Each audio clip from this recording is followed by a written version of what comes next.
Welcome everyone to this Age of Empires 4 build order tutorial for the Abbasid dynasty, and today we're going to go for a fast castle. We're going to get to that castle age in just over 8 minutes. It's going to be 8 minutes and 5 seconds, and there is a variation to get it a little bit quicker, but we'll talk about that later. First things first, as usual with build orders, we queue up villagers in our town centre, we take a scout out and about to find as many sheep as possible, and the initial villagers, the 6 of them, go to sheep. Once we've done all of that, what we'll do is peel one villager away from sheep to build a house, and then to build a mill. The first villager from the town centre to spawn will go to build the mill, and then we take those 5 villagers remaining on sheep to go to berries. That will give us a total of 7 villagers on berries, and then the next villager to come from the town centre will go to gold. After that, the next villager from the town centre will come out to build the House of Wisdom, and then go to gold, and then after that, the next 2 villagers will come out to go to gold as well. That will give you 7 villagers on berries, and 4 villagers on gold.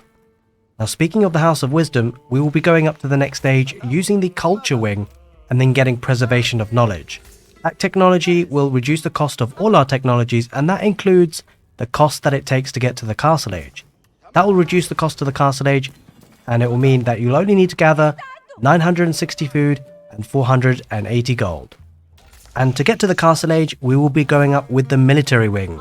The build order up to this point is exactly the same as my other Abbasid dynasty build orders, and this consistency really helps you because the opening is the same, and it gives you time in the game to really adjust and think about which strategy you want to go to, without fully committing until you've seen the map spawn and kind of assessed your options. And so when we talk about the other Abbasid dynasty build orders that I have on the channel, I'm talking about the 2 town centre opening, the trade boom, and the feudal rush build orders. And if you'd like to have access to my PDF versions of my build orders, it's mainly there as a perk for members and Patreons. Do check out the video description if it interests you, but of course, as you can see, the build orders are on the right of your screen as we speak.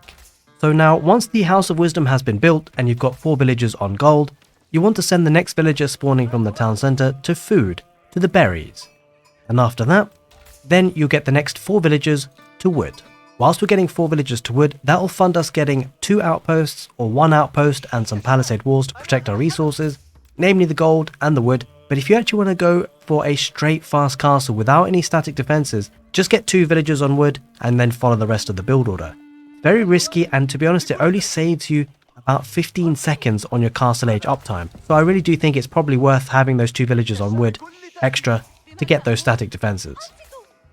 So, now they got 2 villagers on wood, this is the time where I really pay attention to whether fast castle is the strategy for me, because this is probably the last chance that you have to pivot away from this. So you can still go for a 2 town centre, you still can go for trade, you can still go for a feudal age push, but if you leave the changing a bit too late from here, you're going to start overgathering on food when really you need wood for production building. So just bear that in mind. This is the time where you need to scout your opponent and age up with the appropriate wing, in this case, the Culture Wing.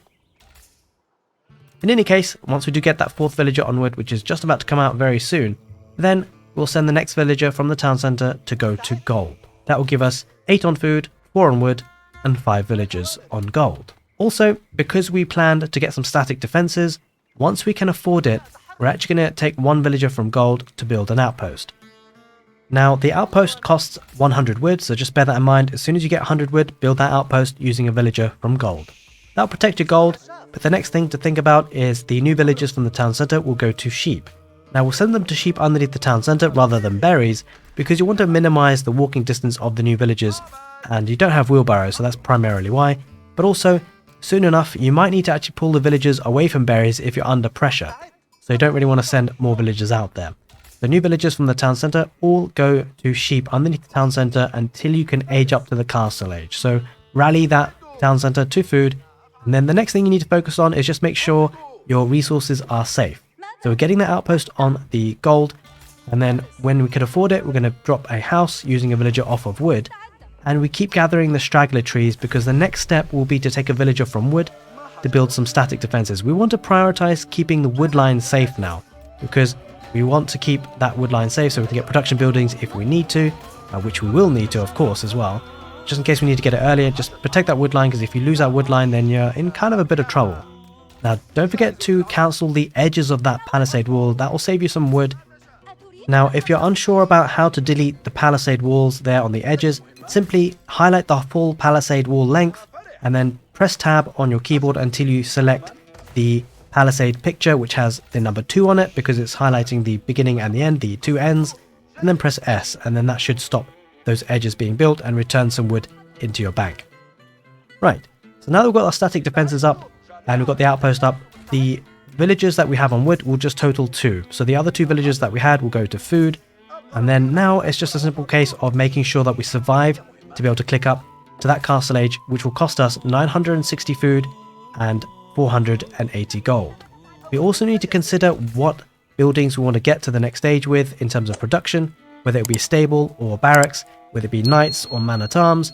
Usually you want to go for highly armored units because it's quite likely your opponent's going to be in feudal age, and it's going to be quite hard for them to stop those highly armored units. Speaking of which, do make sure you stick around to the end of the video because I will be putting on the screen the breakdown in terms of the resource balance that you need in order to produce knights and man-at-arms, or if you want to go for a mix. Speaking of army compositions, to match that or to go along that, we will be able to afford 2 economy upgrades once we have clicked the castle age. So once you've clicked the castle age, whilst we're waiting to get there, I would recommend getting fresh foodstuffs. That will make the cheaper villagers for you, saves you some food. And then you have an option to either get horticulture or double broadaxe. Really depends. If you're going to go for archers, double broadaxe will certainly help the wood count. If you're needing a farming transition, again, double broadaxe could be quite useful. In any case, we've just clicked the next stage. We're going to go up with the military wing, and that will give us 2 free camels once we get to that next stage. Also, just think about at this point, you need wood. So we're going to take all the villagers away from the sheep to go to wood. That's around about 10 villagers that were there to go to wood.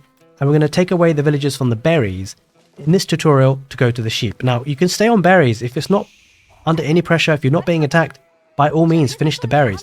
But by now, your opponent probably will be putting some pressure. So just to demonstrate the build, I've taken the villagers away from berries to go to sheep. Don't forget to build a house, of course. And then the next thing really on your mind is to drop those production buildings. When you have now clicked up to the castle age, new villagers from the town center will go to gold until you've met your gold requirement for your army composition. In this particular demonstration, we're going to go for double stabled knights. So we want approximately 9 villagers on gold. We're going to probably settle around about 7 or 8 and then start toggling to food because we want to make sure we've got a good balance between the two. As you can see, we've queued up fresh foodstuffs and we're getting double broadaxe. Knights, man-at-arms, we're really strong, especially with the military wing upgrades, the boot camp, which will increase the HP on your infantry for the man-at-arms. Also, you might need to think about crossbows, especially if you're going against the Holy Roman Empire. Maybe they're going for a Burger Palace build and they're spamming man-at-arms. Crossbows could be useful. In any case, I'll leave that up to you. At this point, you need to just balance your economy, reduce those knights, get map control, and pile on the pressure. Hope you guys enjoyed this build order tutorial for the Abbasid dynasty. Don't forget to subscribe to the channel for all things Age of Empires 4.